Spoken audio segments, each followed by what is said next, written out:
Goeiemôre my boetie en sissa, wees gegroet in die wonderlike naam van Jesus op hierdie geseënde Dinsdagoggend en ek sê vir julle baie dankie dat ek die voorreg het om hierdie dag saam met julle te kan begin met 'n gebed. Kom ons bid saam. Vader, ek bid in Jesus naam aan U alle eer, lof en heerlikheid vir 'n nuwe dag wat in ons lewens toegevoeg is. Vader, dankie dat ek na U toe kan kom in U lieflike naam. Dankie dat U ons gespaar het om hierdie dag te begin. Dankie vir U hand oor elkeen van ons deur die nag. Vader, ek bid vir my boetie en sissa, mag hulle U teenwoordigheid ervaar deur hierdie dag. Ek bid vir goedheid en guns om op hulle te rus, Here.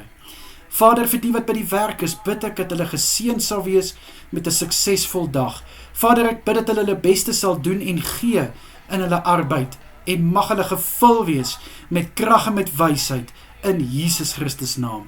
Liewe Here, vir die wat by die huis is, bid ek in Jesus naam, dat dit wat hulle hande aanraak vandag, Here, mag het voorspoedig wees. Ek bid in Jesus naam, dat hulle die vrugte sal pluk van hulle arbeid, en ek bid, Here, dat hulle vreugde en vrede sal baat by dit wat hulle aanpak vandag, in Jesus Christus naam.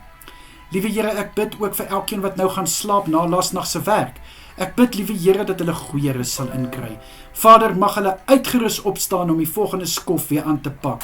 Ek bid dat daar niks sal wees wat hulle nagrus gaan kom steur nie, in Jesus naam.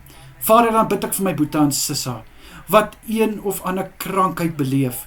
Liewe Here, wat een of ander kwaal het.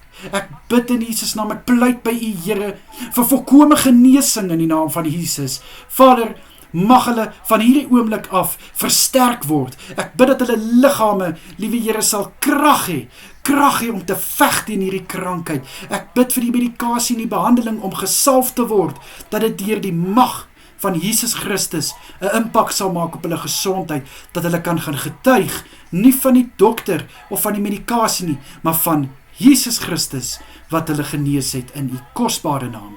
Vader, ek bid ook dat U elkeen sal beskerm deur hierdie dag, en ek bid dat U elkeen sal veilig hou, waar hulle self bevind, in die kosbare naam van Jesus, is dit my gebed. Amen en amen. My boetie en sissa, julle moet mooi kyk na julle self, en julle moet 'n geseënde dag hê.